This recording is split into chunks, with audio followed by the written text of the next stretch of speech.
Muy bien. Bueno, esta es la primera clase que tengo el honor y el placer de compartir con ustedes. Siempre la educación a través de estos medios digitales, a pesar de que ha funcionado bastante bien, no es la óptima. Afortunadamente tenemos la oportunidad de estar compartiendo en el laboratorio martes y jueves, y ahí podemos aclarar en persona cualquier duda que tengan, pero en todo caso sí los invitamos, como siempre, a que participen todo lo que consideren pertinente en esta clase, ya sea a través de preguntas a través del chat o si no, alternativamente, ojalá, a través de preguntas directas, prendiendo la cámara y generando una interacción que sea didácticamente lo más aprovechable, ¿verdad? Bueno, entonces, hoy vamos a ver, nos toca cubrir el tema de arquitectura bacteriana. Y cuando hablamos de arquitectura bacteriana, entonces estamos hablando y lo que queremos transmitirles son los conceptos de la conformación estructural de una célula bacteriana.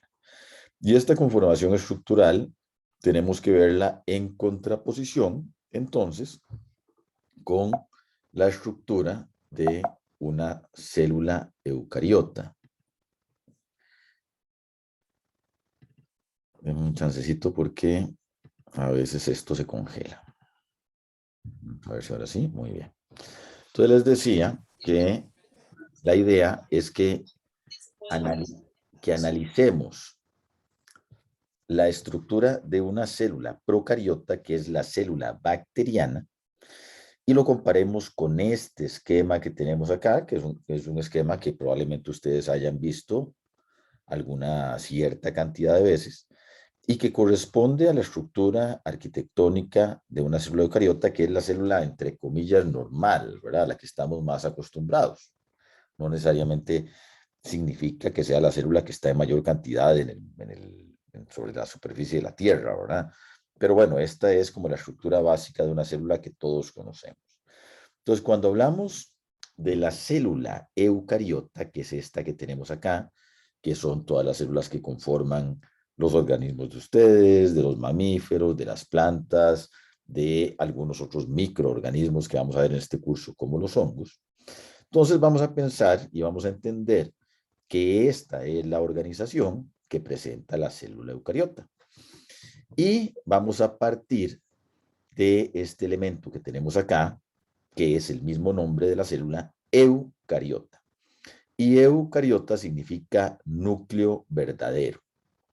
Y cuando hablamos de núcleo verdadero, entonces nos vamos a referir y vamos a entender al hecho de que tenemos una célula que presenta un núcleo compartamentalizado. Y ahí empezamos a hacer y a realizar las distinciones entre una célula eucariota y una célula procariota. Entonces vean que el mismo nombre, eucariota, ya nos plantea la primera diferencia. Vamos a tener que la célula eucariota va a presentar su material genético rodeado por una doble bicapa lipídica que lo compartamentaliza, y entonces va a tener un núcleo verdadero.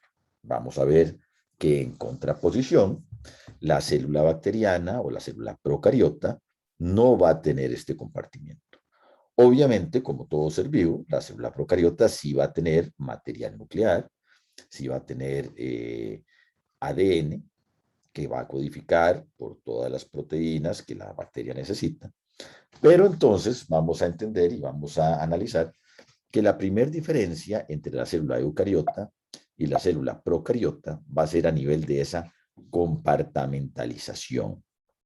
Y el primer nivel de compartamentalización que vamos a ver es precisamente a nivel de núcleo. Vean acá, nos vamos a adelantar un poquitico, vean aquí tenemos la célula procariota, o sea, la bacteria, y vean cómo en efecto tiene su material nuclear, pero ese material nuclear no va a estar rodeado por esa doble bicapa lipídica.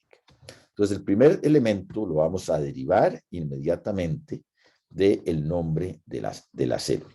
La célula eucariota tiene su material genético compartamentalizado y la célula procariota no.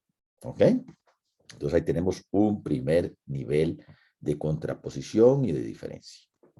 Ahora, si recapitulamos la conformación de una célula eucariota, vamos a recordar características importantes. La primera es que la célula eucariota va a estar delimitada en toda su superficie por una bicapa lipídica que se conoce como membrana plasmática. Y si ustedes recuerdan de sus cursos de biología, va a ser una membrana semipermeable que tiene una conformación mediada por fosfolípidos que tienen una cabeza polar y unas colas, una cabeza cargada y unas colas no polares, lipídicas. Y entonces esta membrana plasmática va a ser impermeable a compuestos hidrofílicos, o sea, a sustancias que se disuelvan en el agua. ¿Por qué? Porque es básicamente una cobertura de lípidos. Eso es como estar rodeado, que ustedes estuvieran rodeados por una bolsa plástica. Pero se dice que la membrana plasmática es semipermeable porque en esa conformación de fosfolípidos están inmersos unos canales y unas estructuras o proteínas que permiten que ciertas cosas, que ciertas sustancias, ciertas moléculas ingresen y salgan de la célula. Entonces esa es la conformación básica de la membrana plasmática. Y entonces esa membrana plasmática va a delimitar, va a definir los límites físicos de la célula eucariota. ¿Ok? Ahora, vamos a ver más adelante que a ese nivel no tenemos una diferencia, tenemos una similitud con la célula procariota. ¿Por qué? Porque la célula procariota también tiene una membrana citoplasmática.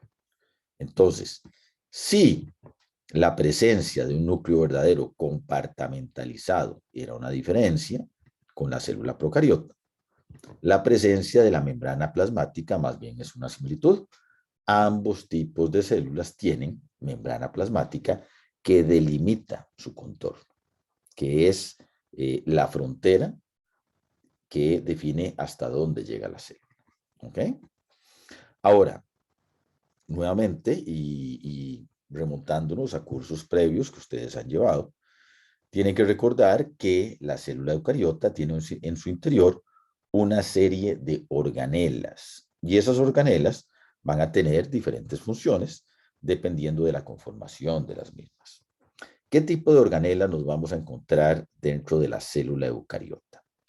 Bueno, vamos a tener organelas como el retículo endoplásmico, este que tenemos acá, retículo endoplásmico, que está aquí presente, ¿verdad? Vamos a tener organelas como estos sacos que están acá, que se conocen como aparato de Golgi.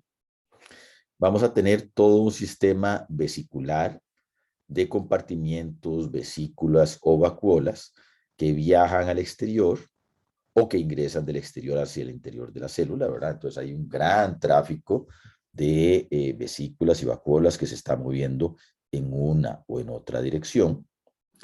Vamos a tener algunos de esos compartimientos que son especializados y son sitios de degradación de componentes. Es, por decirlo así, como el estómago celular. Uno de ellos, por ejemplo, el lisosoma. Y entonces una de esas vacuolas especializadas que les mencioné, que va para adentro, que va para afuera, una de esas vacuolas, el lisosoma, está cargado de una serie de enzimas hidrolíticas y condiciones muy adversas que hacen que cualquier material que llegue ahí sea inmediatamente degradado. Entonces, realmente es como un estómago en el cual la célula degrada materiales para su posterior consumo. ¿Okay? Ahora, si ustedes toman esos compartimientos que les estoy mencionando, retículo endoplásmico, aparato de Golgi, los endosomas, los lisosomas, incluso algunos más especializados como los peroxisomas, van a notar que tienen en común entre ellos y con el núcleo de que todas estas organelas están también a la vez compartamentalizadas. Y nuevamente, es un tema recurrente.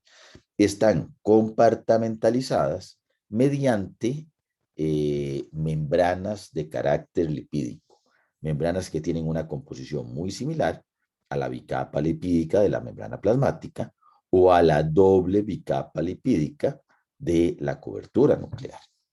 Entonces vamos a tener que la compartimentalización, el hecho de que haya compartimientos separados en el interior de una célula eucariota, es nuevamente una característica diferencial y una característica única de las células eucariotas cuando las ponemos en contraposición con las células procariotas. Vean que la célula procariota no tiene ningún tipo de compartimiento en su interior. ¿Ok? Aquí todo el material que la célula procariota necesita está inmerso en el mismo compartimiento. Todo está en el interior del citoplasma. Mientras que aquí tenemos todos estos compartimientos. Entonces vean que aquí tenemos nuevamente una contraposición importante entre una célula eucariota y una célula procariota, que es la presencia de organelas delimitadas por membrana plasmática. ¿Ok? Ahora, vean que están estas organelas acá, que se conocen como mitocondrias y que son bastante evidentes, que tienen una función importantísima en el metabolismo celular, porque la función de estas mitocondrias es generar la energía en forma de ATP, una molécula muy importante para el intercambio energético, generar la energía para que la célula pueda funcionar. Y vean que estas mitocondrias no las puse dentro del mismo paquete de los compartimientos u organelas compartimentalizadas por una bicapa lipídica. ¿Por qué? Bueno, porque tienen una composición ligeramente diferente y tienen un origen diferente, lo cual es aún más interesante. Vean que las mitocondrias, si bien sí tienen una bicapa lipídica, pero vean que su propia conformación y su propio dibujo nos presenta una reminiscencia o nos puede recordar a la misma célula procariota. ¿Lo ven? Y en efecto, se sabe que realmente las mitocondrias originalmente eran células procariotas independientes de la célula eucariota. Vean qué interesante. Entonces, básicamente tenemos células viviendo dentro de células. Por eso no tienen la misma conformación y la misma naturaleza que organelas que sí se comunican entre sí, como retículo endoplásmico, aparato de Golgi, lisosomas y todo el compartimiento endosomal que viaja al interior y al exterior de la célula. Entonces, las mitocondrias sí son organelas, pero entendamos que tienen una conformación diferente y sobre todo una conformación evolutiva diferente. Son ellas mismas derivadas de células procariotas. ¿Ok? Tanto es así que las mitocondrias tienen su propio ADN. ¿Estamos de acuerdo? Si ustedes ven una célula procariota, una bacteria que tiene su ADN, bueno, las mitocondrias hace cientos de miles de millones de años se fueron a vivir al interior de una célula eucariota, pero se fueron a vivir con todo su equipaje. Llegaron, se metieron en la célula eucariota y venían con todo su arsenal de proteínas e incluso de ácidos nucleicos. Y por eso, hoy en día, cualquiera de ustedes se hace un análisis mitocondrial y puede encontrar ADN que es característico de la mitocondria. Aún más, ese ADN no es únicamente característico de la mitocondria, sino que es un ADN mitocondrial de origen materno. ¿Qué quiere decir esto? Que todo el ADN que cada uno de ustedes tiene en sus mitocondrias proviene exclusivamente de la madre de cada uno de ustedes. Ustedes bien saben que su ADN nuclear es derivado tanto de su madre como de su padre. En contraposición, el ADN mitocondrial es derivado únicamente de la madre. ¿Por qué se da esto? Bueno, porque durante el proceso de fecundación del óvulo, si ustedes tienen el óvulo obviamente de origen materno acá, y ustedes saben que en el proceso de fecundación, ese óvulo va a ser fecundado por un espermatozoide.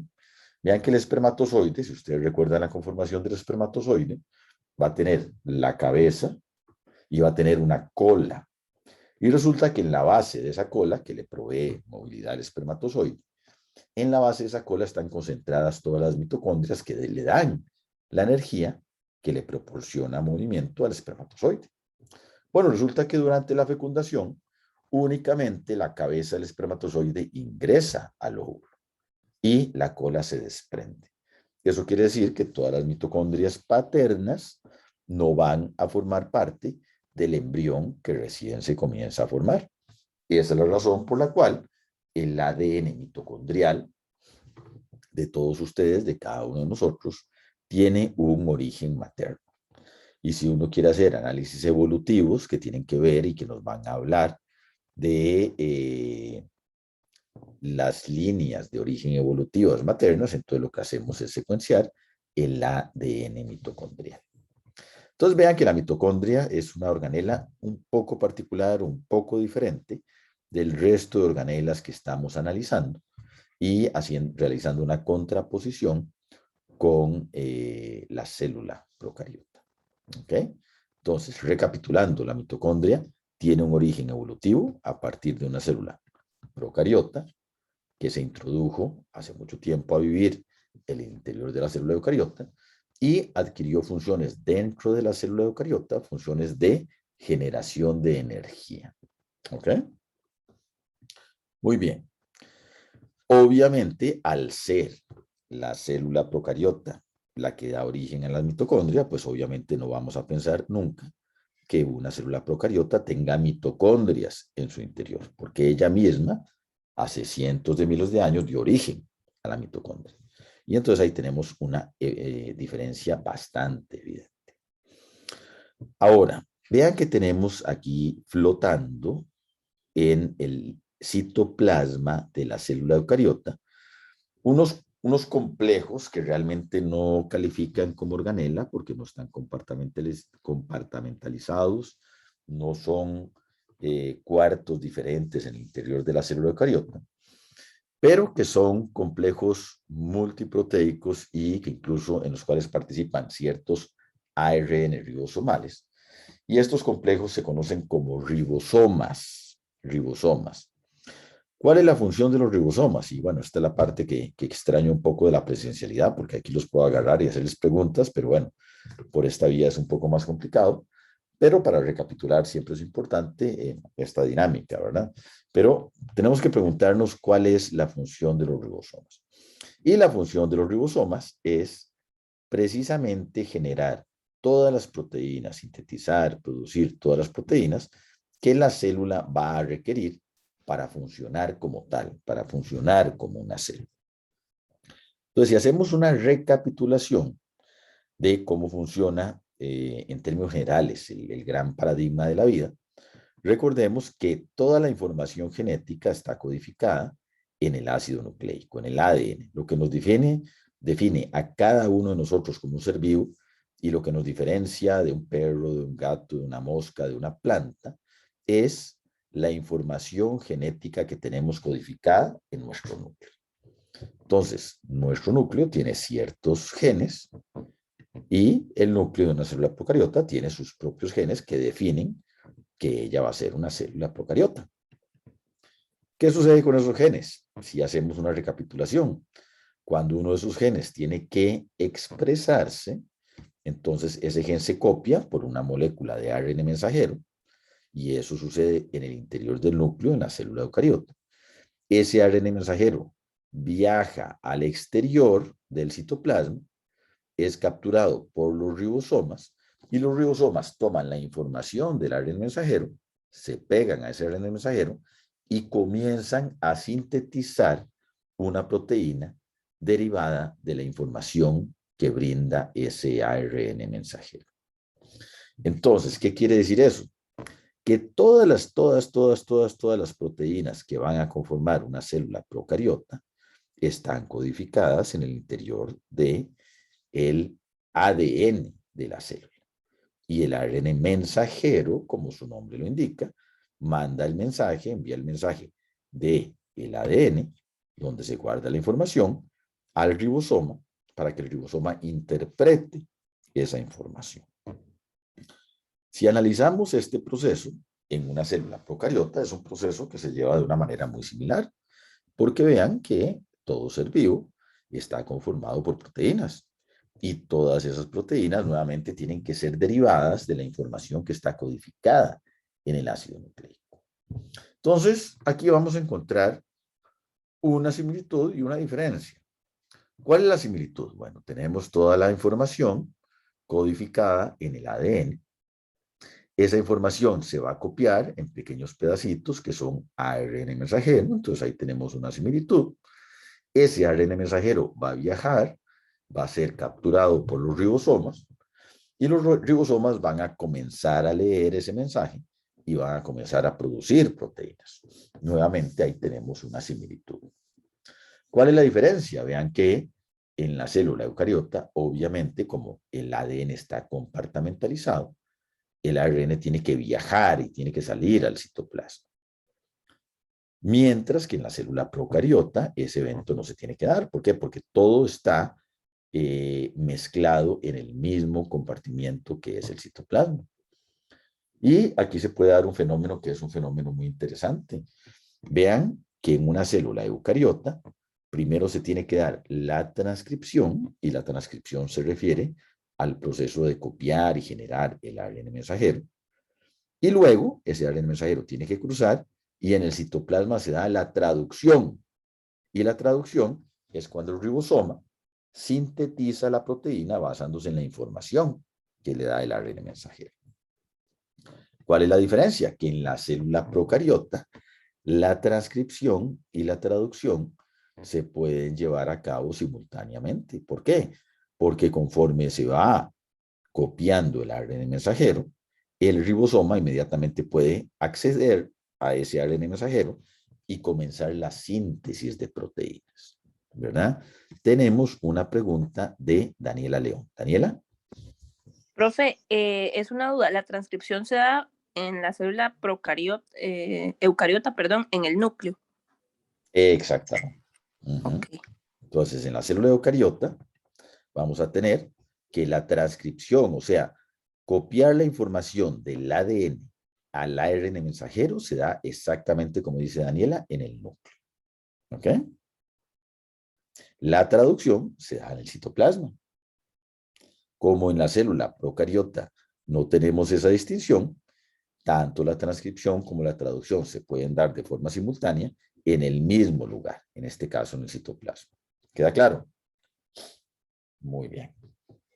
Entonces vean que la presencia de ribosomas y todo este paradigma de información en el ADN, transcripción a ARN mensajero y traducción a proteínas mediadas por ribosomas, ese paradigma es muy similar entre células procariotas y células eucariotas.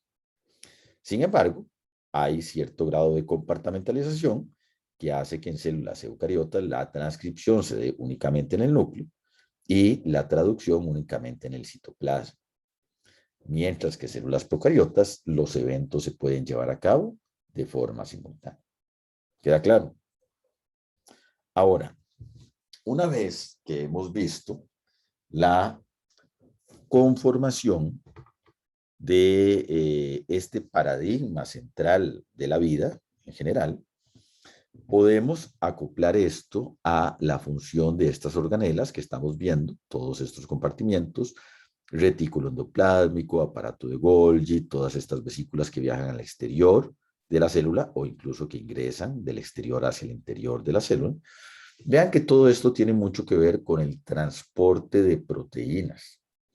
¿Qué significa esto? Bueno, yo les acabo de mencionar que la síntesis de proteínas se lleva a cabo en el citoplasma. Pero resulta que la célula tiene proteínas que están en la membrana plasmática y proteínas que son secretadas de la célula eucariota. Resulta que esas proteínas se van a sintetizar por ribosomas que se pegan al retículo endoplásmico. Véanlos acá. Todos estos puntitos negros que tenemos aquí son ribosomas que se están pegando al retículo endoplásmico y que acoplan la síntesis de proteínas a la inserción de esas proteínas al interior del retículo endoplásmico.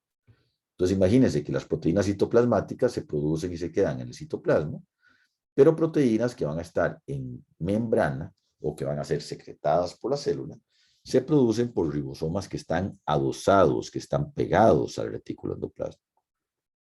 Y entonces, esas proteínas van a comenzar a ingresar al interior del retículo endoplásmico y a partir del retículo endoplásmico pueden viajar por estas vesículas al aparato de Golgi, a todos estos compartimientos y eventualmente salir a la membrana plasmática o ser expulsadas totalmente de la célula. ¿Qué quiere decir esto? Simplemente para cerrar la parte de funcionalidad de las organelas. Eso quiere decir de que tenemos un complejo de todas estas organelas que sirven para que las proteínas que van a viajar al exterior o que van a estar localizadas en una membrana se produzcan y vayan a su localización correcta. ¿Ok?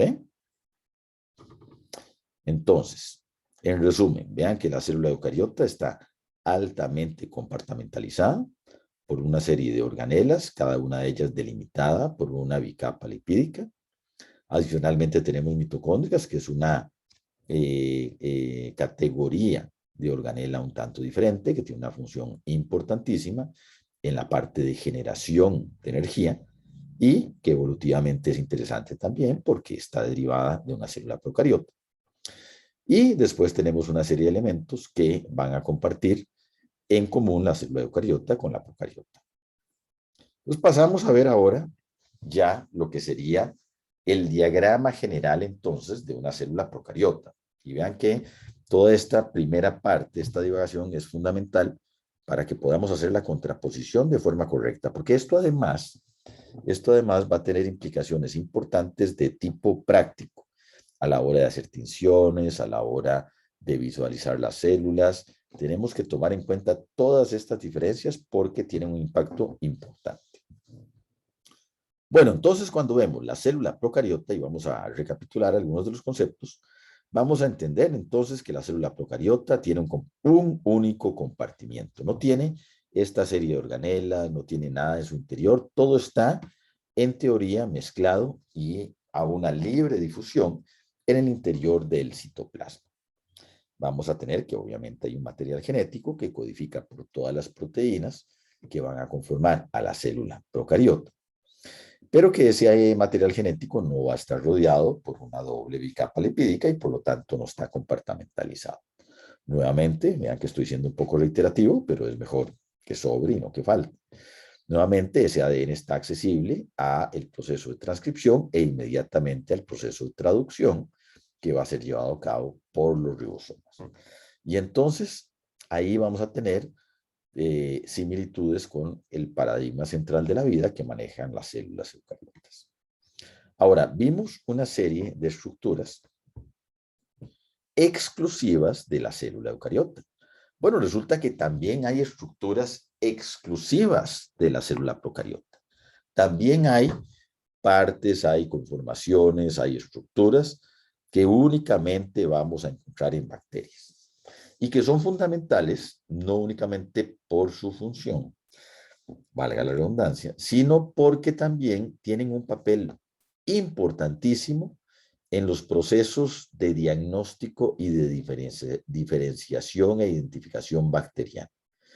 ¿Qué quiere decir eso? Que si tenemos estrategias, que si tenemos medidas, formas de determinar la presencia o ausencia de ciertas estructuras y el tipo de esas estructuras, tenemos herramientas para introducirnos en el tema de la identificación bacteriana y la identificación bioquímica y la identificación fenotípica.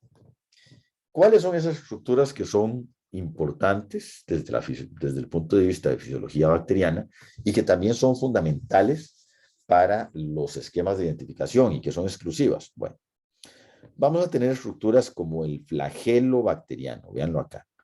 Este flagelo bacteriano, que es una especie de látigo que ya más adelante en la segunda parte de la clase vamos a ver la función de cada una de estas. El flagelo bacteriano, ¿verdad? Les adelanto que es una estructura que le permite movilidad a la bacteria. Vamos a tener que, vean, vamos a recapitular, la célula procariota, la bacteria, va a estar delimitada por una membrana plasmática, pero si nos movemos hacia el exterior de esa célula procariota, vamos a encontrar la pared celular o membrana externa de la célula procariota. Y esa es una estructura que no vamos a encontrar en la célula eucariota. Vean que la célula eucariota termina en la membrana plasmática y ya no hay nada más. La célula procariota tiene una capa adicional externa, y no solo una, varias. ¿Ok? Entonces, la primera, la pared celular. Véanlo acá. Aquí tenemos la pared celular. Y más afuera de esto, algunas bacterias tienen otra capa adicional que se denomina la cápsula. Entonces, vean que hacia el exterior tenemos un montón de partes, conformaciones, estructuras que no vamos a encontrar en la célula eucariota. La célula eucariota termina, muere, finaliza en la membrana plasmática. La bacteria tiene toda una cobertura adicional que le provee unas características particulares y únicas a las células procariotas. Las células procariotas adicionalmente pueden tener apéndices o pueden tener pelitos o como estructuras que emanan de la pared que se conocen como pili. Vean estos que acá tienen dos nombres, pili o fimbrias. ¿Ok? Entonces vamos a tener el mensaje de este diagrama en contraposición a este otro, es de que cada uno de los tipos de células va a tener sus estructuras propias, que son exclusivas, y van a haber elementos que son comunes entre uno y otro tipo de célula. ¿Ok? Ese es uno de los mensajes que me interesa mucho que se lleven. Ahora, antes de pasar a ver en detalle la función, la localización y las estrategias de detección de cada una de estas estructuras y su utilidad en el proceso de identificación bacteriana. Antes de pasar a eso, vamos a detenernos un momentico en las diferentes conformaciones microscópicas que pueden tener las bacterias. ¿Y qué es la conformación microscópica? Yo a mi grupo de laboratorio siempre les hablo de dos tipos de morfotipo. Morfotipo es el tipo de forma, eso es lo que significa la palabra morfotipo. Vamos a tener morfotipos coloniales y el morfotipo colonial se refiere a cómo se ve, cómo se aprecia la colonia macroscópicamente una vez que crece. Ya ustedes han visto en el laboratorio que tenemos colonias grandes, colonias pequeñas, colonias de diferentes colores, colonias de diferentes elevaciones, colonias de diferentes texturas. Ese es el morfotipo colonial. Y ya esta semana nos vamos a introducir en toda la parte fascinante, perdón, de el morfotipo microscópico. ¿Y qué es el morfotipo microscópico? Bueno, va a ser el que vamos a poder apreciar únicamente a través de la utilización de esta herramienta que ya ustedes conocieron, que es el microscopio. Entonces, cuando tomamos las bacterias, las pegamos en el portaobjetos, las teñimos y las visualizamos, nos vamos a encontrar que las bacterias tienen diferentes morfologías microscópicas, o sea que tienen diferentes formas en las que se pueden presentar. Las bacterias las podemos encontrar en forma de cocos y el nombre creo que es bastante explicativo por sí mismo. Literalmente la bacteria se ve como un coco, como una pelota, como una esfera. ¿Ok? Entonces esa es una de las conformaciones en las cuales podemos encontrar a las células procariotas.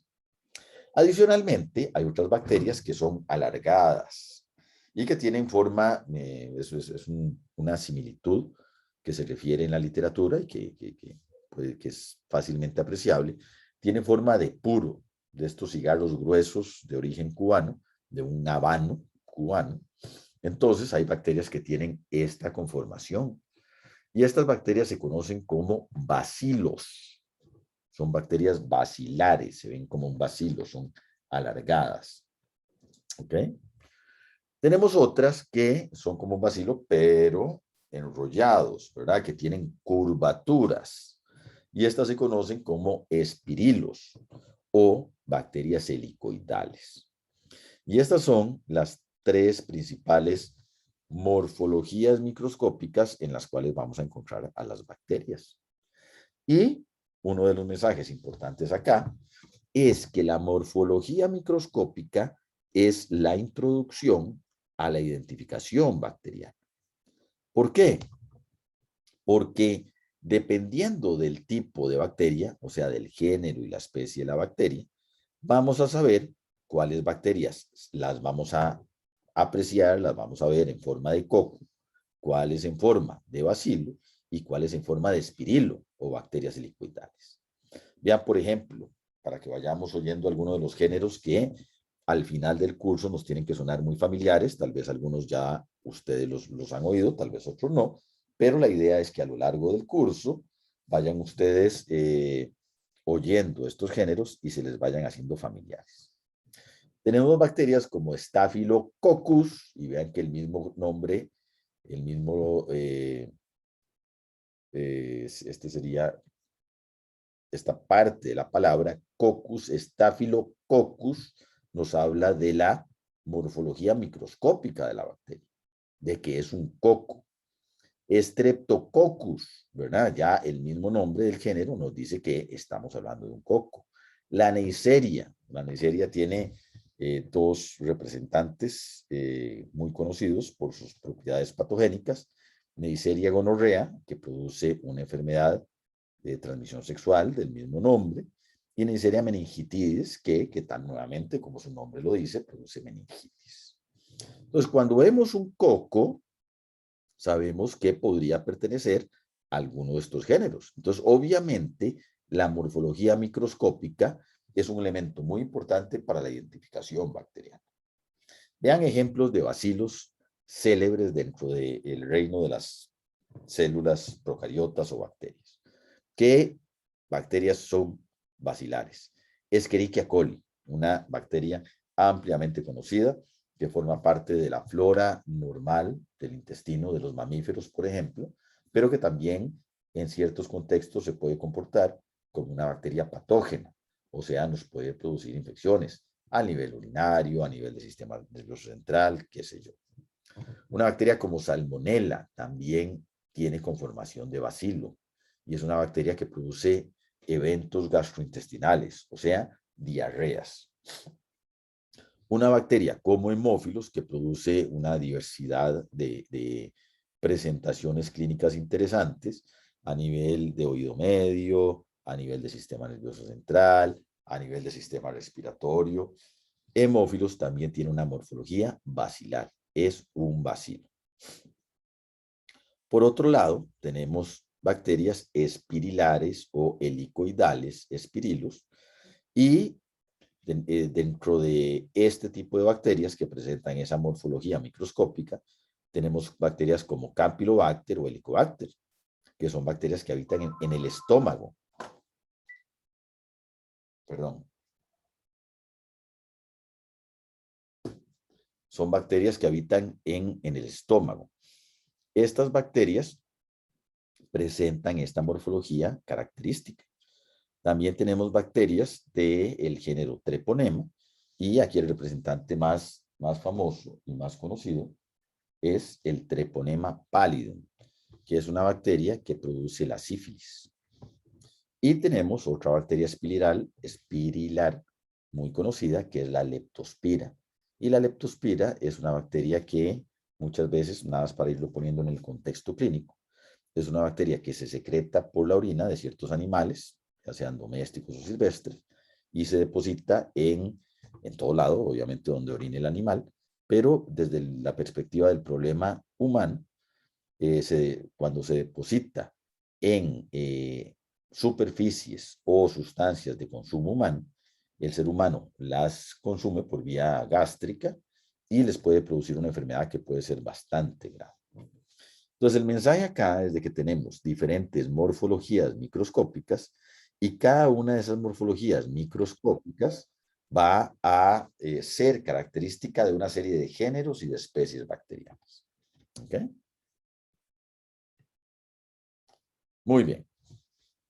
Entonces, vamos a comenzar a ver ya en detalle cada una de las estructuras particulares que van a conformar a la célula procariota.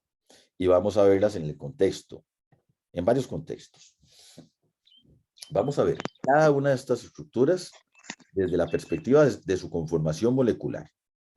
Vamos a ver cada una de esas estructuras desde la conformación o desde la perspectiva de su funcionalidad. O sea, cómo son y para qué sirven.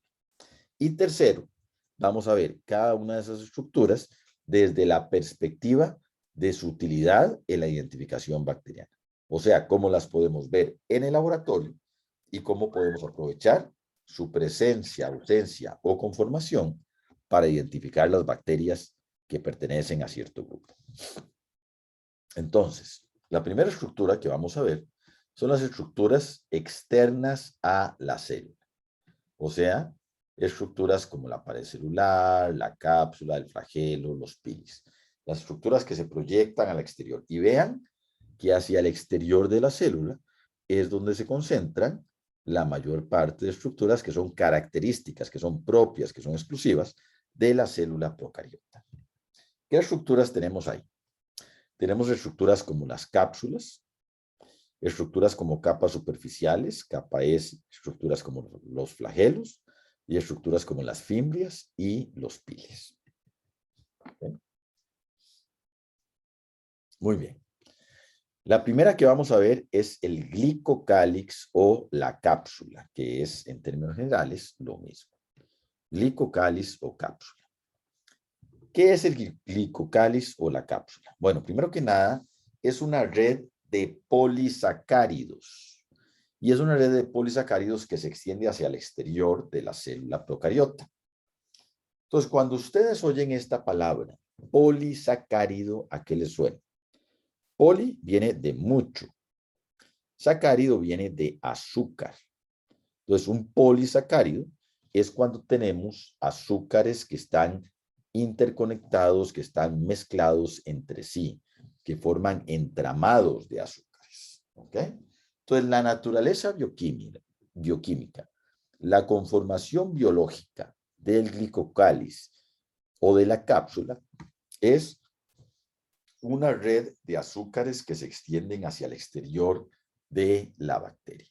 ¿Ok? Polisacáridos.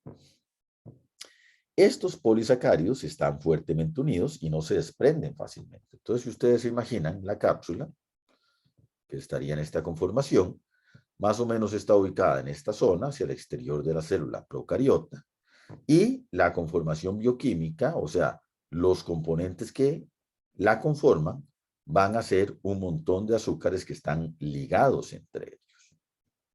Ahora, si ustedes piensan en una capa que está formada por azúcares, ¿cómo creen ustedes que es la consistencia de esa cápsula?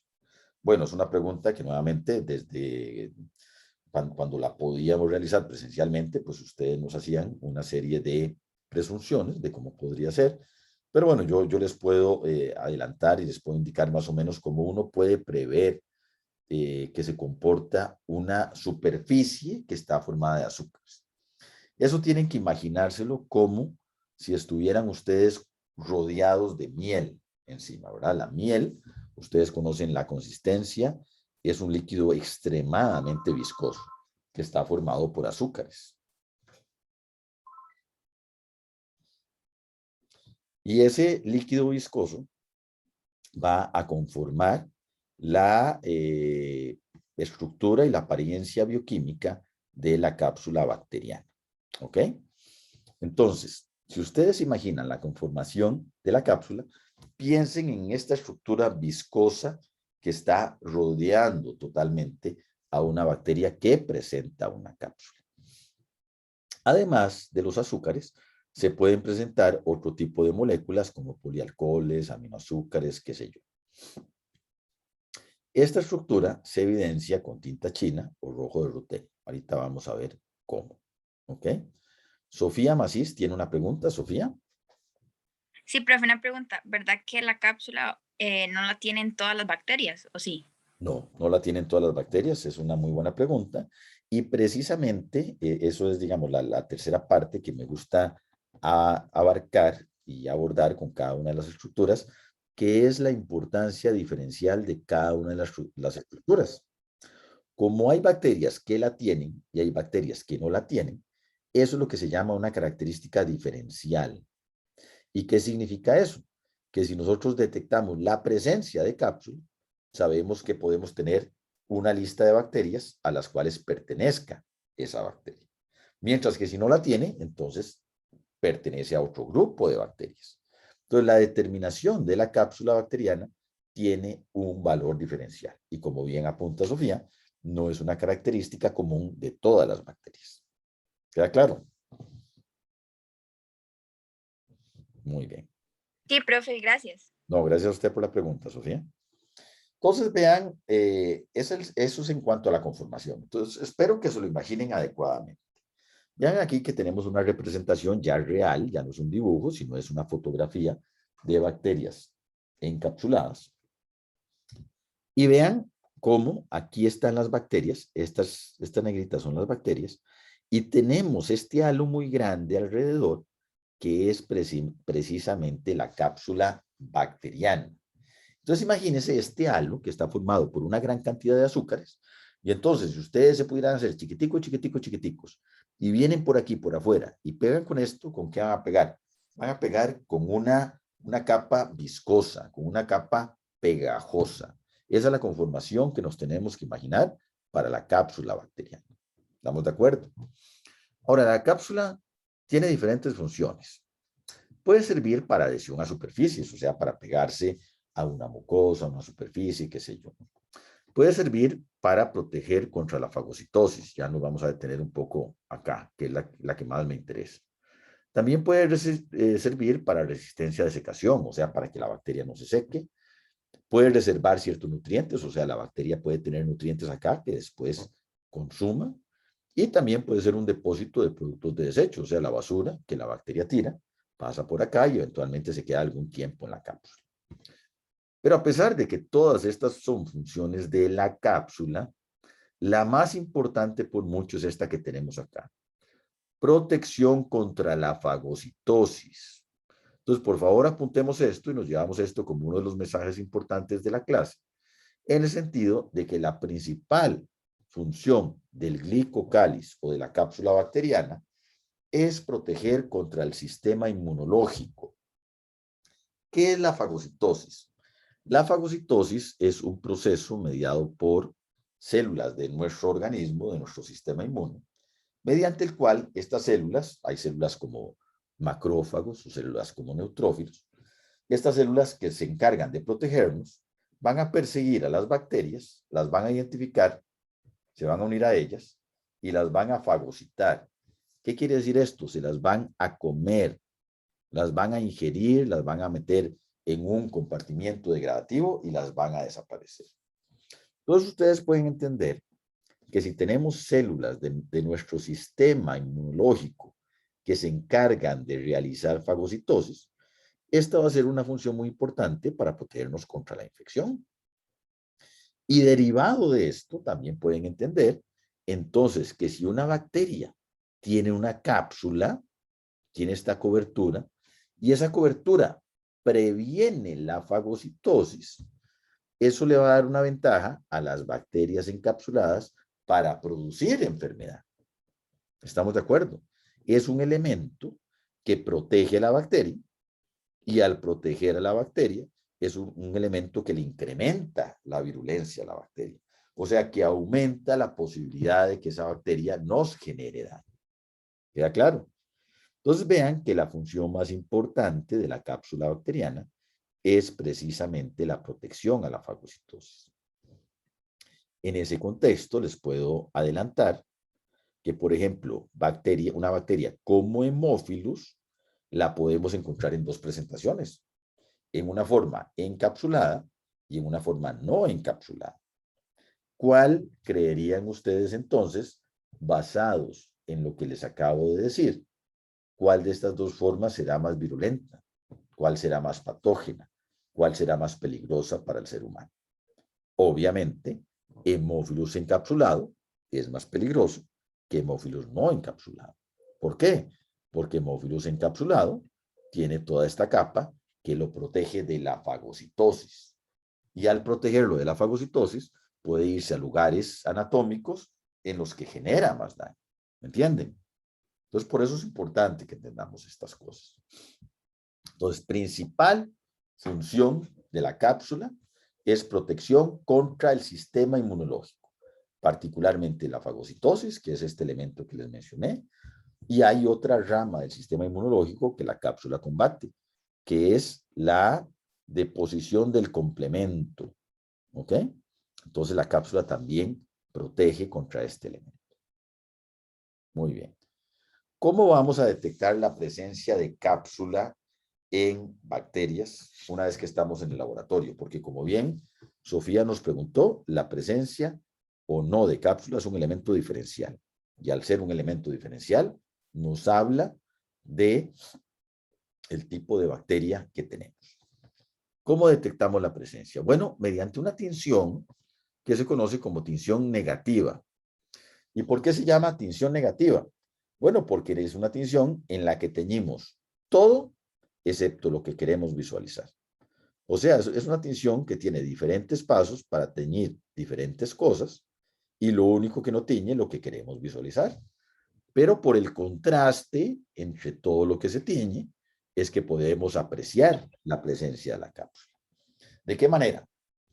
Vean que aquí decíamos que la tinción o la presencia de la cápsula se evidencia mediante la utilización de tinta china. Entonces, uno toma una lámina de vidrio, o sea, un portaobjetos, coloca una gota, si este es el portaobjetos, coloca una gota de tinta china de este lado.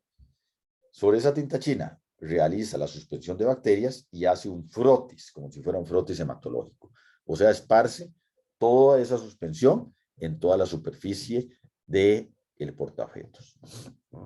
La tinta china lo que va a hacer es que va a teñir el fondo, va a teñir el vidrio, va a teñir el portaobjetos. Una vez que hacemos ese extendido, vamos a agregar un colorante que se conoce como safranina, que tiña las bacterias de color rosado. Entonces, las bacterias van a estar, aquí se ven negras, pero realmente en la tinción de tinta china y la que vamos a hacer en el laboratorio, van a tener una coloración rosada. Entonces, las bacterias se ven rosadas y el fondo se ve negro. Y si la bacteria está encapsulada, la cápsula, toda esta conformación de polisacáridos, no va a incorporar ninguno de los dos colorantes, y entonces la cápsula se va a apreciar como un halo, que vean que es varias veces más grueso que la misma bacteria, o sea, es un halo muy grande, un halo totalmente blanco. ¿Por qué? Porque no captó ni la safranina, ni captó la tinta china. Pero el contraste nos permite apreciar la presencia o no de las bacterias. ¿Queda claro? Esto en particular lo vamos a practicar en el laboratorio. ¿Ok? Muy bien. Hay otras series de capas superficiales, porque, por ejemplo, tenemos las capas superficiales paracristalinas, que son arreglos bidimensionales de proteínas. O sea, tenemos la bacteria produce proteínas que secreta, y esas proteínas se ensamblan alrededor de la bacteria como una especie de escudo. En estas capas en particular, no tienen mucho valor diferencial. ¿Qué significa eso? Que no las vamos a estar utilizando en el laboratorio con el propósito de identificar a las bacterias. Entonces, no me voy a detener mucho en ellas. Ok. Vienen ahora los flagelos. Pero en este momento ya llevamos 1 hora de clases. Nos queda aproximadamente 1 hora y alguito. Entonces yo creo que es conveniente que hagamos una pausa. Les propongo que hagamos una pausa de 15 minutos y nos vemos en 15 minutos para continuar. ¿Les parece? Sí, señor, gracias, profe. Bueno, en 15 minutos nos vemos. Voy a parar la grabación. Bueno, estamos de regreso. Nada más me confirman que estén ahí. ¿Alguno? Sí, profe. Perfecto. Hola, profe.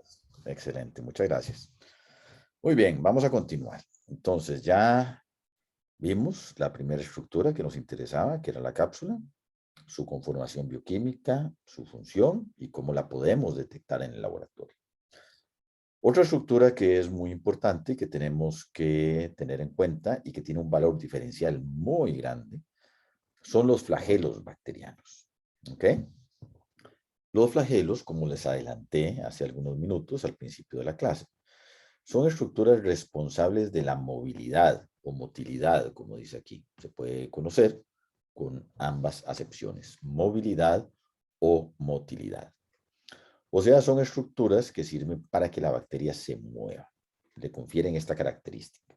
Entonces, nuevamente, y haciendo seguimiento a la pregunta que nos hizo Sofía con respecto a la cápsula, de si estaba presente o no en todas las bacterias, para los flagelos aplica algo muy parecido.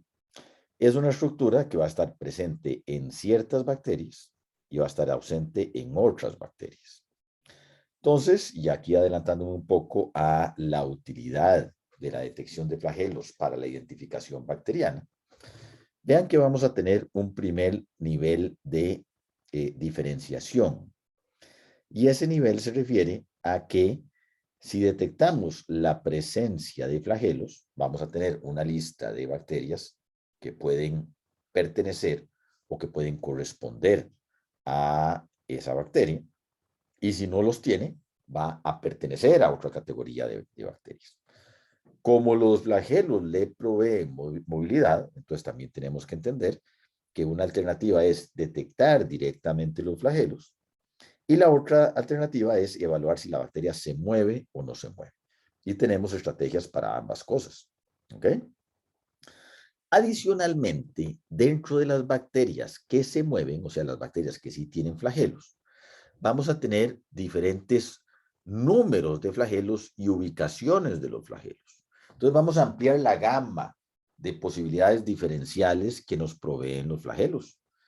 Los flagelos entonces nos van a hablar sobre el tipo de bacterias. Y entonces, si hay flagelos, sabemos qué bacteria puede ser, y aún más si contamos esos flagelos y determinamos cuántos hay y en qué localización están, podemos tener mayores indicativos de a cuál género bacteriano o a cuál especie bacteriana pertenece la bacteria que estamos tratando de identificar. ¿Entienden? Entonces tenemos esos elementos. Entonces, veamos un poco de la función y la conformación. Son látigos semirrígidos, delgados y largos. Entonces, imagínense un látigo, ¿verdad? Una estructura relativamente gruesa, larga, que es semirrígida, pero que cuando usted la mueve, y ustedes pueden hacer el ejercicio mental, usted genera este movimiento, agarra una forma de tirobuzón, ¿verdad? Y la manera más representativa de lo que es un tirobuzón es, por ejemplo, un sacacorchos. Si ustedes piensan en un sacacorchos, ¿verdad? Tiene esta estructura helicoidal. Bueno, es la estructura que toma un flagelo cuando está rotando. Pero cuando el flagelo no está rotando, queda en una conformación liviana, flácida. ¿Ok? Entonces, así se lo tienen que imaginar. Cuando el flagelo rota, agarra la forma de sacacorchos, de tirabuzón. Cuando no está rotando, se queda quieto. ¿Ok? Esa es más o menos la lógica bajo la que funciona el flagelo. Ahora, el flagelo lo podemos encontrar en las bacterias, como les dije, ya que es una característica diferencial el número de flagelos y la posición, la localización de esos flagelos. Esos flagelos los podemos encontrar en diferente número, o sea, bacterias con uno o con varios flagelos, y en diferentes posiciones. Vamos a tener flagelos polares, o sea, que se encuentran solo en un extremo de la bacteria, o flagelos peritricos, que se encuentran distribuidos en toda la superficie de la bacteria. Entonces vean, por ejemplo, esta bacteria que tiene un solo flagelo en un polo de la bacteria. Esta bacteria es una bacteria monotrica, o sea que tiene un solo pelo, eso significa monotrico. Y es una bacteria polar, o sea, el flagelo se encuentra acá. Hay bacterias que son lofotricas, o sea, tienen muchos flagelos, pero todos localizados en un extremo de la bacteria. Y hay bacterias que son peritricas, o sea, bacterias que tienen flagelos en toda la superficie de la bacteria. Entonces vean nuevamente que no es únicamente la presencia o no de flagelos lo que tiene un valor diferencial, sino la posición de esos flagelos. ¿Ok? Esos flagelos, vean cómo funcionan. Esta es la membrana externa de una bacteria gram negativa. Y inmerso en esa membrana vamos a encontrar un motor. Aquí tenemos un motor. Este motor, a través de un gancho, acopla al flagelo. Entonces, ese motor literalmente da vueltas en el interior de la membrana donde se encuentra inmerso. Este motor que se denomina cuerpo basal. Y cuando esto da vueltas, el flagelo se mueve y agarra la conformación de sacacorcho. Entonces, vean que desde el punto de vista molecular y bioquímico es un mecanismo fascinante, ¿verdad? Entonces, este movimiento le permite a la bacteria que el flagelo agarre la conformación de sacacorcho y que la bacteria agarre una tracción que le permita moverse. ¿Ok? Entonces tiene ese movimiento rotatorio. Y ese movimiento rotatorio está propulsado, se lo pueden imaginar, como por un sistema de compuertas que permite que moléculas entren y salgan. Y eso permite que el motor se mueva. Sofía Macís levantó la mano. Sofía. No, profe, creo que es que me había quedado levantada. Perfecto. Gracias, Sofía. Gracias. Muy bien. Entonces, esa es la conformación del flagelo.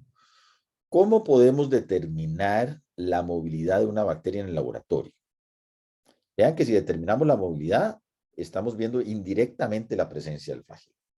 La movilidad la vamos a detectar por dos maneras. Una es con el agar movilidad, que es tomar en un tubo de ensayo y poner un medio que tiene un agar, pero un agar a una concentración más baja de lo que usualmente se utiliza. En ese agar se pica en el puro centro la bacteria y si la bacteria se mueve, vamos a tener una turbidez en todo el agar. Si no se mueve, no va a haber esa turbidez. Entonces, la presencia de turbidez la interpretamos como movilidad y por lo tanto presencia de flagelos. La ausencia de turbidez es no movilidad y por lo tanto ausencia de flagelos. ¿Ok? Esa es una estrategia. La otra estrategia es colocar entre porta y cubre, o sea, en un portaobjetos agregamos el cultivo bacteriano, le ponemos un curvaobjetos y observamos en el microscopio a una magnificación de 40, vamos a observar si hay movilidad bacteriana. Entonces, si vemos que las bacterias se mueven, entonces indirectamente sabemos que tienen flagelos. Si no se mueven, no tienen flagelos. Entonces, vean que tenemos esas dos estrategias para determinar movilidad y, por lo tanto, indirectamente la presencia o no del flagelo. ¿Ok? Por otro lado, podemos detectar directamente la presencia de flagelos, la posición de los flagelos y el número de esos flagelos mediante una tinción, que es la tinción de flagelos. Esa tinción también recibe el nombre de tinción de Kodaka. Entonces, en el laboratorio vamos a realizar a lo largo del semestre las tres técnicas: el agar movilidad, la movilidad directa o al fresco y la tinción de Kodaka o tinción de flagelos. ¿Ok?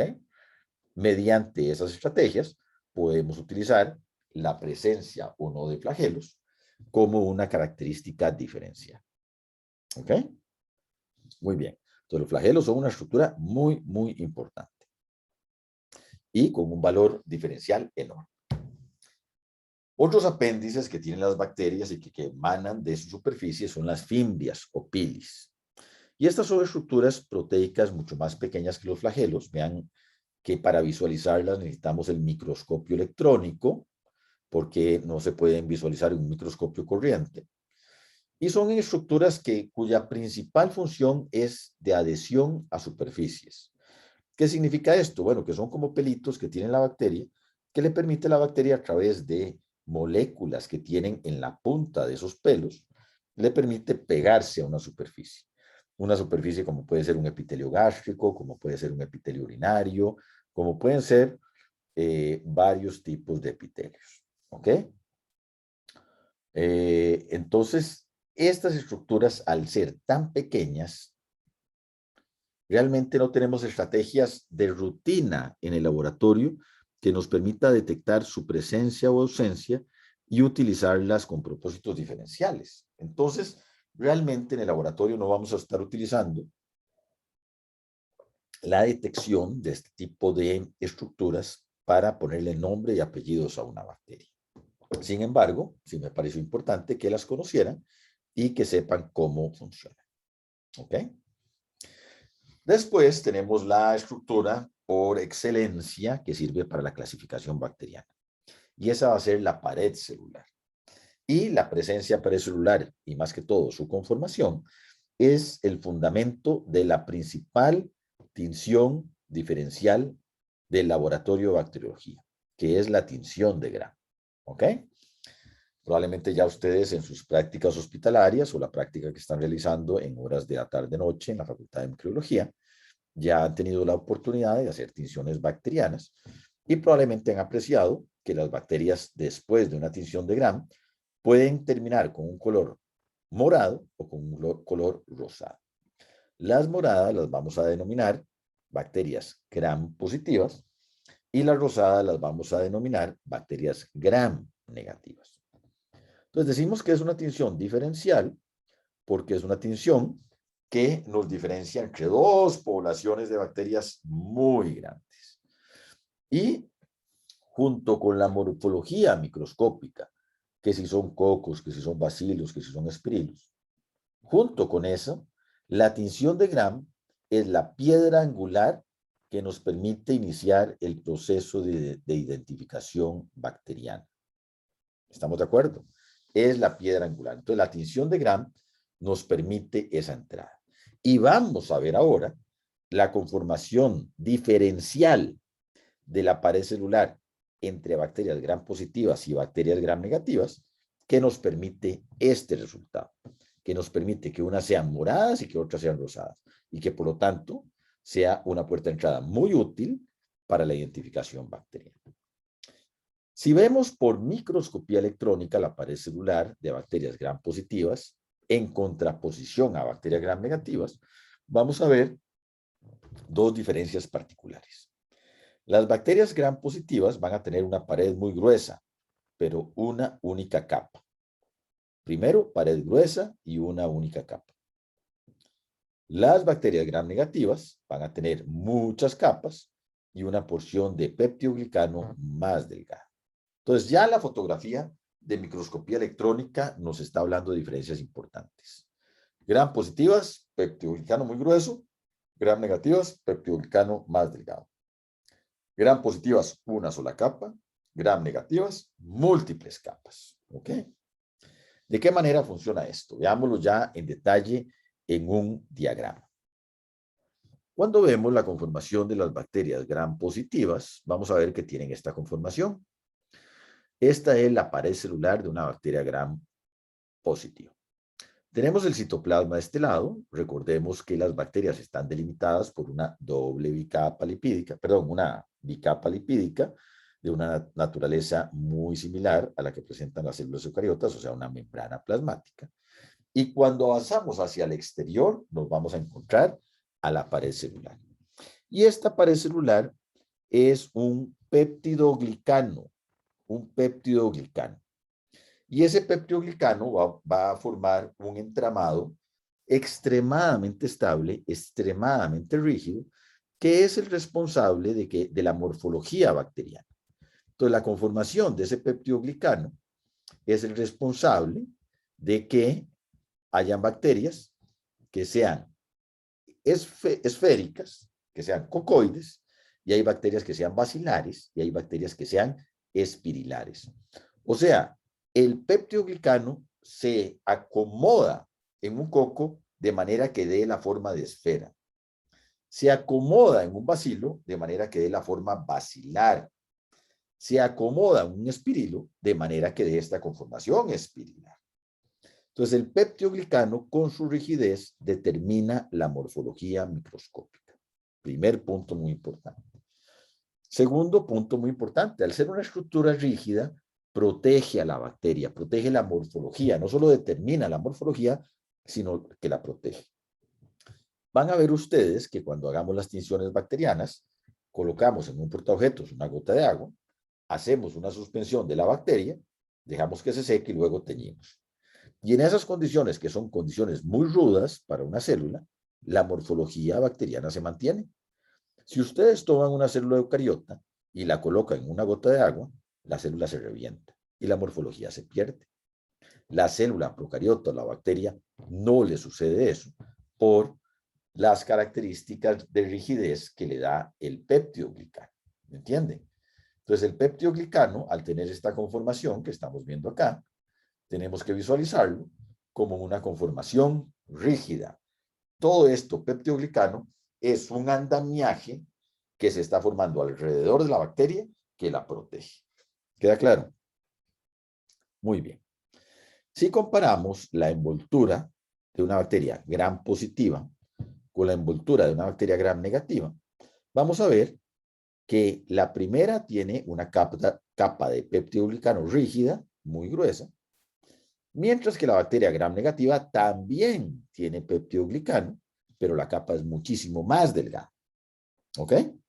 Entonces, primera diferencia, el grosor del peptidoglicano.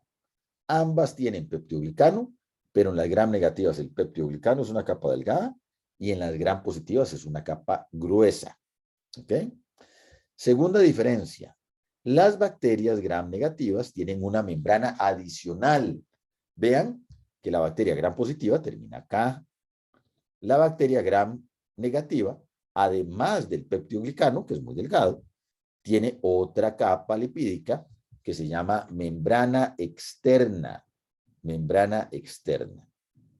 Entonces tenemos la membrana externa que tiene una conformación relativamente similar a la membrana interna. Entonces, por eso es que en la fotografía de microscopía electrónica aparecen varias membranas en la cobertura de una bacteria gram negativa y solo una en la cobertura de la bacteria gram positiva. Ahora, vean que esta membrana, al tener una naturaleza bioquímica similar a la membrana plasmática, va a ser una membrana que es impermeable. Y al ser impermeable esta y al ser impermeable esta, entonces aquí vamos a tener un espacio en el cual hay moléculas que se encuentran atrapadas, que no pueden ni entrar al citoplasma ni salir de la bacteria. Entonces eso también nos define lo que se llama el espacio periplásmico. O sea, vamos a tener una ubicación que está delimitada por la membrana externa y la membrana plasmática. Y en el interior vamos a tener la capa de peptidoglicano, que igual es una capa gruesa, una capa rígida, perdón, es delgada pero rígida. ¿Queda claro? Entonces vean diferencias entre gram positivas y gram negativas. Primero, similitudes. Ambas tienen peptidoglicano, que es rígido y que define la forma de la bacteria. Grosor.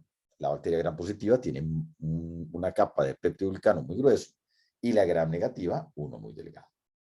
Número de capas. La gram positiva tiene pocas capas y la gram negativa tiene una capa adicional que es la membrana externa. Tengo una pregunta de Gloriana. Hola, profe, una pregunta. ¿Cómo es que entran esas, o sea, cómo entran al espacio periplásmico si las dos membranas que tienen son permeables? Entonces, Claro, ¿cómo sí, entra algo ahí? excelente pregunta, porque eso va en la funcionalidad de cada una de las membranas. Entonces, vea esto, Gloriana. Estas moléculas que están acá son los fosfolípidos. Y vea que usted tiene fosfolípidos en membrana plasmática y en membrana externa. ¿Ok? Y los fosfolípidos, esta cabeza es polar. Al ser polar, eso lo que quiere decir es que se disuelve en agua. Pero estas colitas que están acá son lípidos. Y al ser lípidos, entonces imagínese usted que está cubierta por una capa de grasa. Entonces, las moléculas que generalmente están disueltas en agua no pueden atravesar esa capa. ¿Lo ve? Entonces, una molécula viene aquí y pega con eso, no puede entrar porque no se disuelve en los lípidos. ¿Ok? Hay unas que sí, pero no. Ahora, entonces la conformación básica, que es una gran cantidad de fosfolípidos, le da esa característica de impermeabilidad.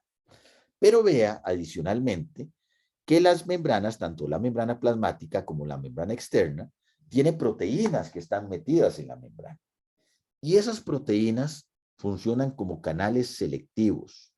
Entonces es como una puerta de entrada que determina quién entra y quién sale. Entonces, ¿qué significa esto, Gloriana? Que usted tiene estas dos bicapas y no cualquier molécula entra ni cualquier molécula sale, sino que la membrana plasmática y la membrana externa, a través de estas proteínas, le abren a quien consideren necesario. ¿Y quién es quien considere necesario? Lo que la bacteria necesita. Por eso, la condición global de cada una de estas membranas es de una semipermeabilidad selectiva. ¿Qué quiere decir eso? Que su conformación básica no deja pasar nada, pero bueno, le ponemos puertas de entrada para que entre lo que la bacteria necesita.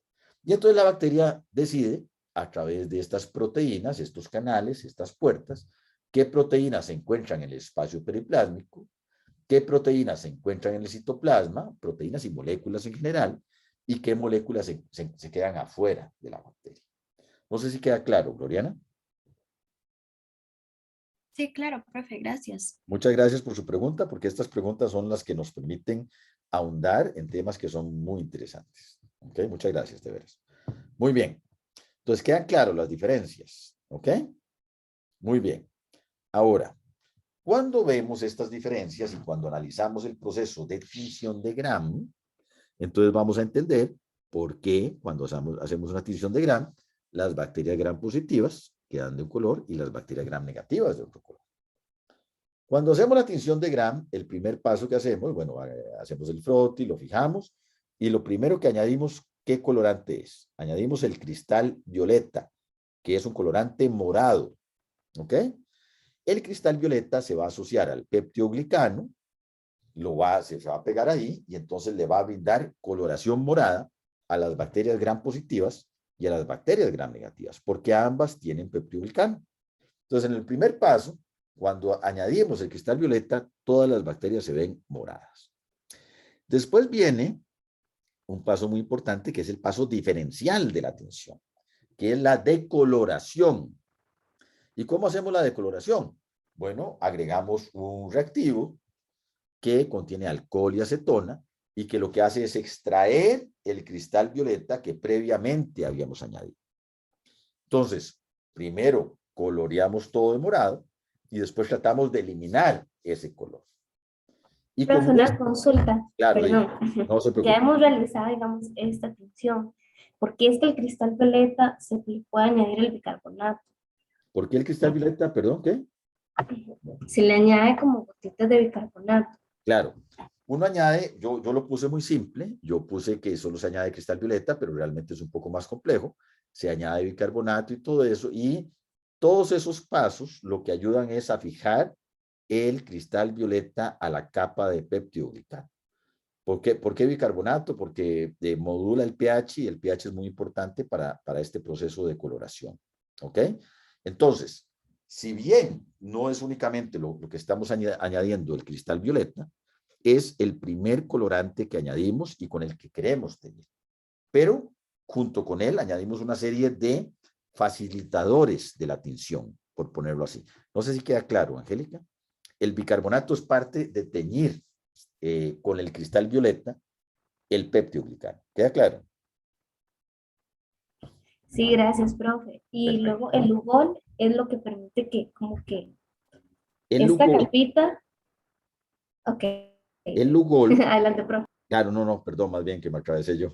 El Lugol es igual que el bicarbonato. Permite que el cristal violeta se pegue al peptidoglicano. Entonces, el primer paso es agregar el cristal violeta junto con el Lugol, junto con el bicarbonato, con el objetivo de que el cristal violeta se pegue al peptidoglicano y lo tiña.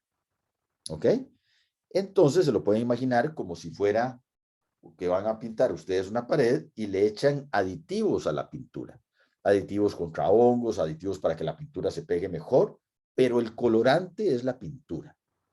Entonces el cristal violeta es el colorante. El Lugol y el bicarbonato facilitan que ese colorante se pegue al peptidoglicano. ¿Queda claro? Sí, gracias, profe. Gracias a usted por la pregunta. Ok, entonces, añadimos el cristal violeta y vamos a teñir el peptidoglicano tanto en gram positivas como en gram negativas. ¿Ok? Junto con la ayuda, como bien apunta Angélica, del bicarbonato y del Lugol.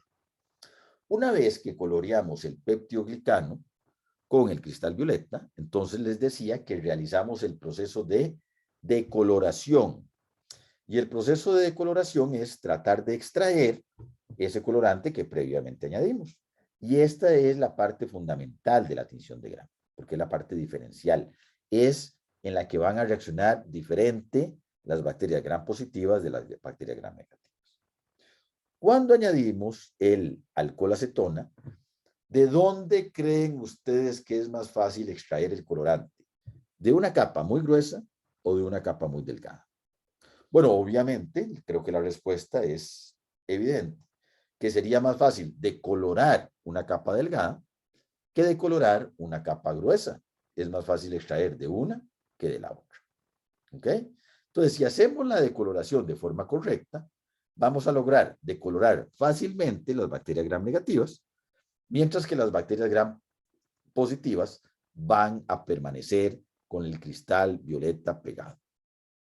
¿Ok?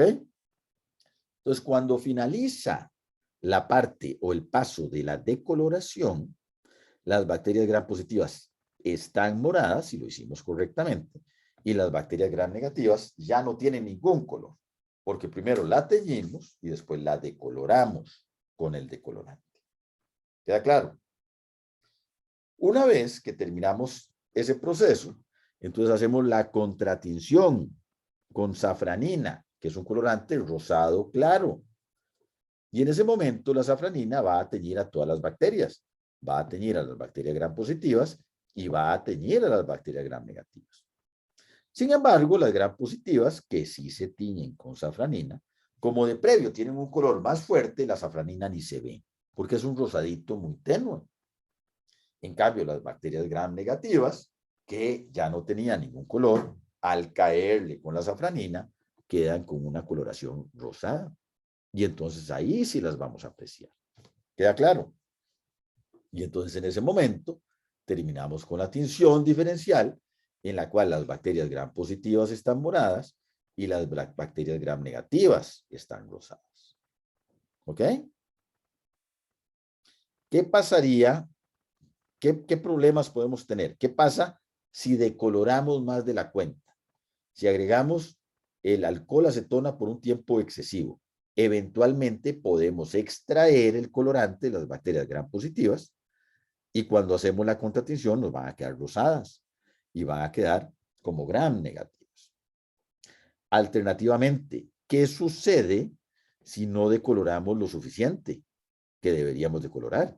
No vamos a extraer el cristal violeta y entonces cuando hacemos la contratinción, las bacterias gram negativas van a aparecer de color morado, o sea, como gram positivas. ¿Qué significa esto? Bueno, que como ustedes tienen que desarrollar la destreza para hacer el rayado de placas, también tienen que desarrollar y principalmente la destreza para decolorar adecuadamente.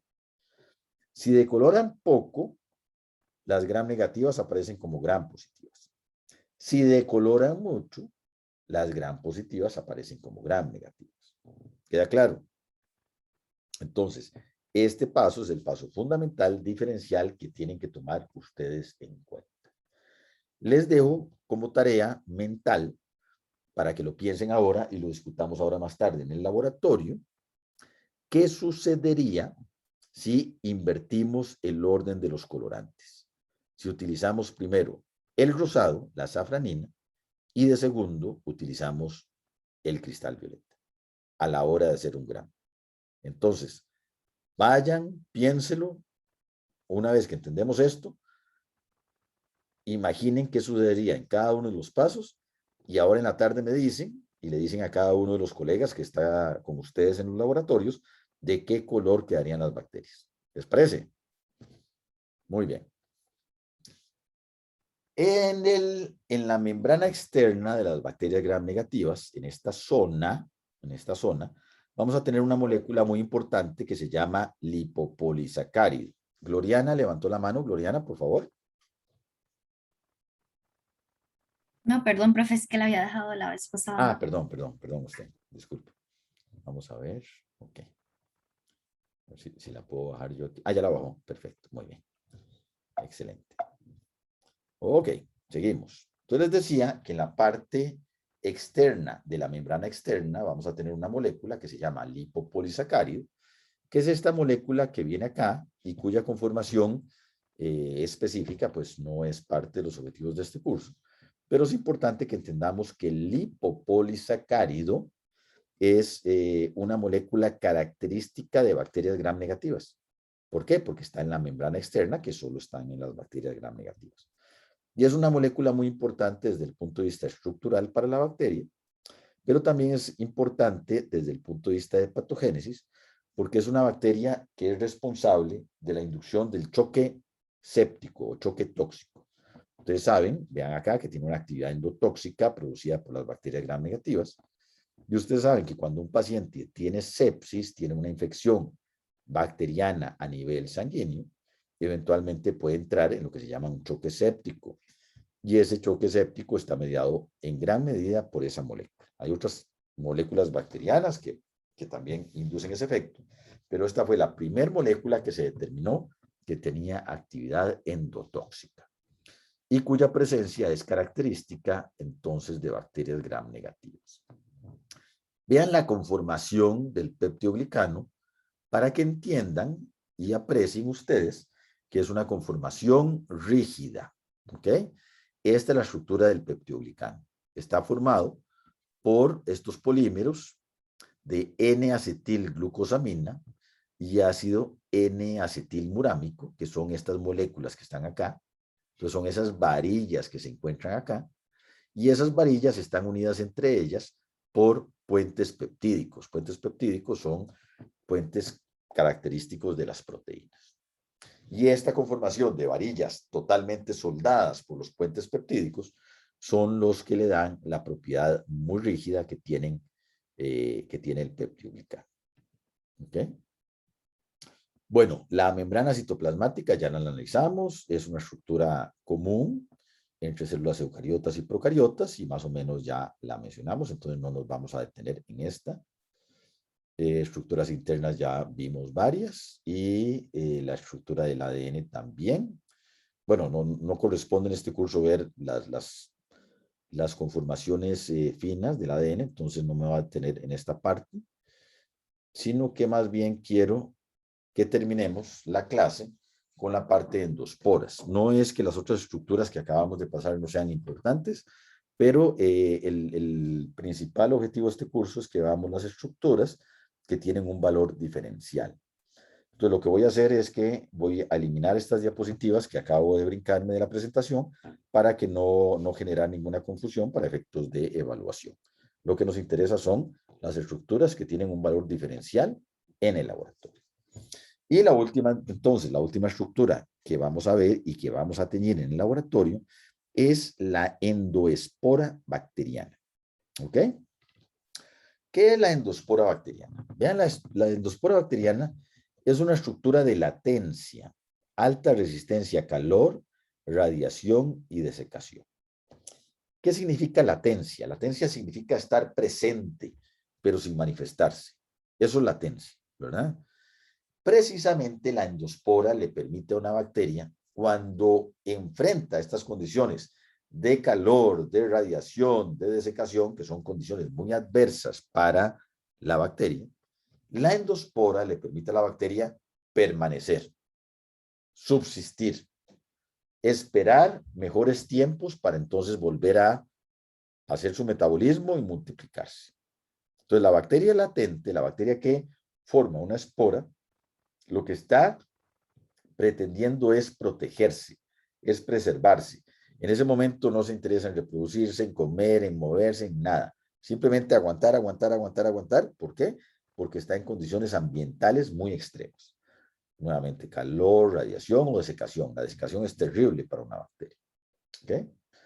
Y entonces, en ese contexto, hay bacterias que tienen la habilidad de formar esporas. Y nuevamente entramos en el terreno diferencial. ¿Qué significa esto? Que la presencia o ausencia de esporas nos dice cuáles bacterias se pueden encontrar en una u otra lista. Y aún más, la posición de esa espora en el interior de la bacteria también tiene un valor diferencial. Hay especies bacterianas que tienen la espora en el puro centro, hay especies bacterianas que tienen la espora en un extremo totalmente, o hay especies bacterianas que tienen la espora subterminal, ni en el centro ni al final, sino a medio camino. Entonces, dependiendo de la presencia o no de esporas y dependiendo de la localización de esa espora, así vamos a tener criterios diferenciales muy importantes. ¿Ok? ¿Cómo se da el proceso de esporulación? Bueno, si ustedes piensan que la bacteria quiere subsistir, quiere permanecer, quiere protegerse para eventualmente cuando encuentre condiciones favorables poder multiplicarse de nuevo, ustedes tienen que preguntarse, bueno, ¿qué tiene que proteger una bacteria para subsistir, para permanecer? Lo que tiene que proteger es su ADN, porque en el ADN están codificados todas las proteínas que van a conformar una nueva bacteria. Entonces, la lógica del proceso molecular de la esporulación es proteger el ADN. Entonces, cuando una bacteria va a esporular, lo primero que hace es dividir el ADN. Hace 2 copias de ese ADN.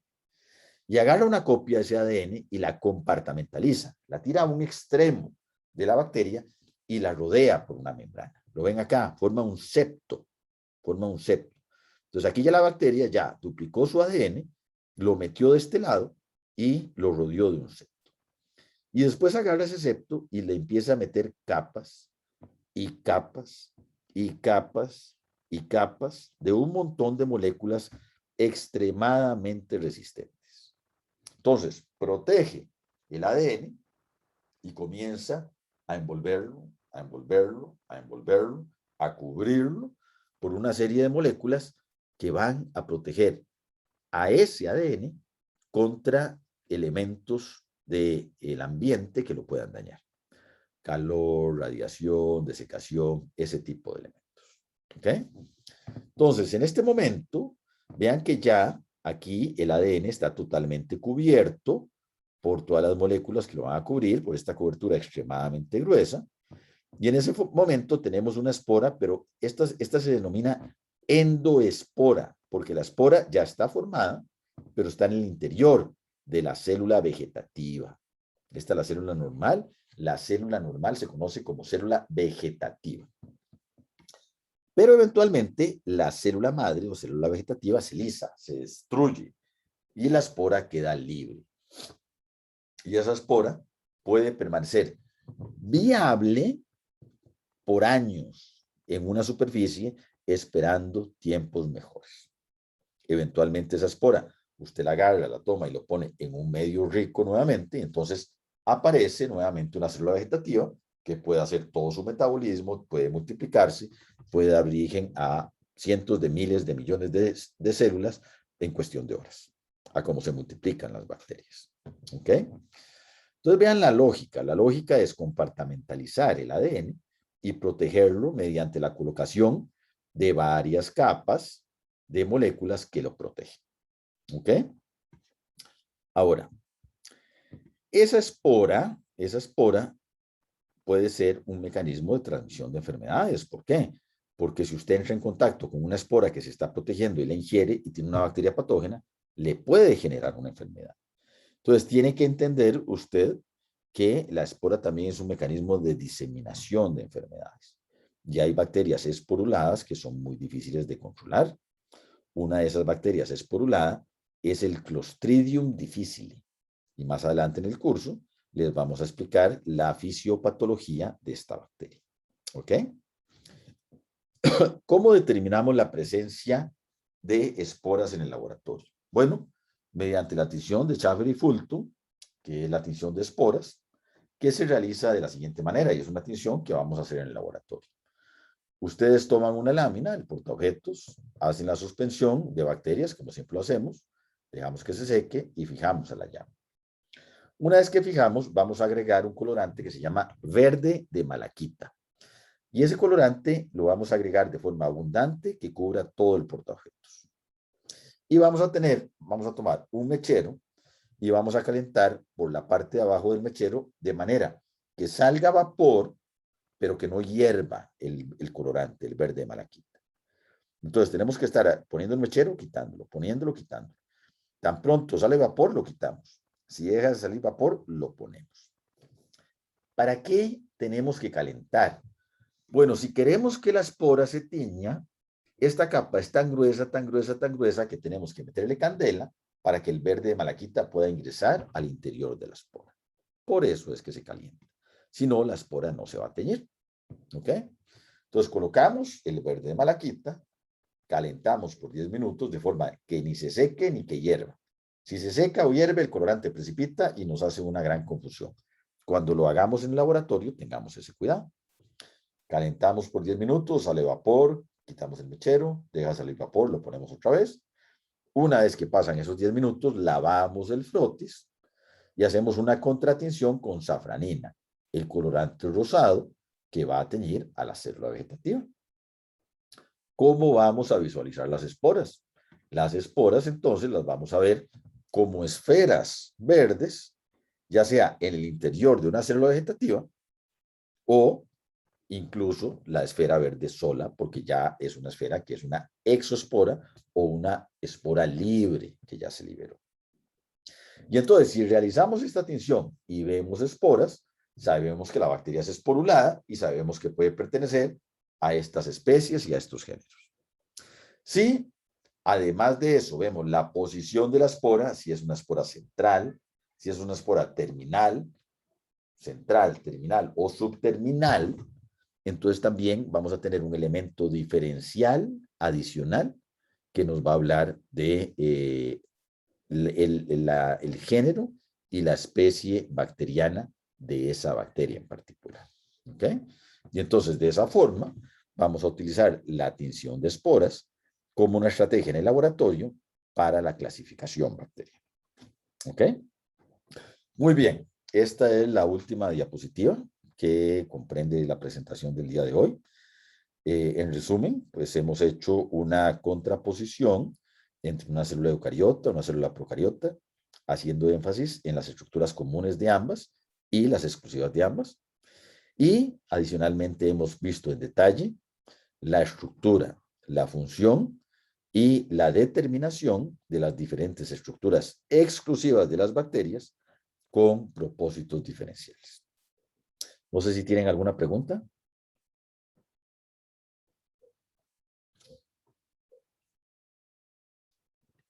Bueno, si no, No, profe, todo está muy claro. Muchas gracias. no, Estuvo muy interesante. Les agradezco mucho y ya sea que tengan preguntas ahora o que tengan preguntas más adelante, ¿verdad? En el laboratorio, estamos, como siempre, en la plena disposición de atenderlos por cualquiera de las rutas que ustedes consideren necesarias. Entonces, vayan, repasen la materia. Este video, yo les voy a mandar el link por el grupo de WhatsApp que tenemos habilitado para ese propósito, para que lo puedan ver otra vez y lo tienen a bien. Veo que creo que la mitad de los compañeros no se conectaron, entonces también informarles a ellos que va a estar disponible. Y de la misma manera les voy a enviar la presentación para que puedan repasar la clase y nuevamente quedamos abiertos a cualquier consulta en cualquier momento que lo tengan a bien. ¿Okay? Pura vida, profe. Muchas Gracias, gracias. profe. Nos vemos ahora en la tarde. Chao, muchachos. Gracias, profe. Hasta luego. Chao.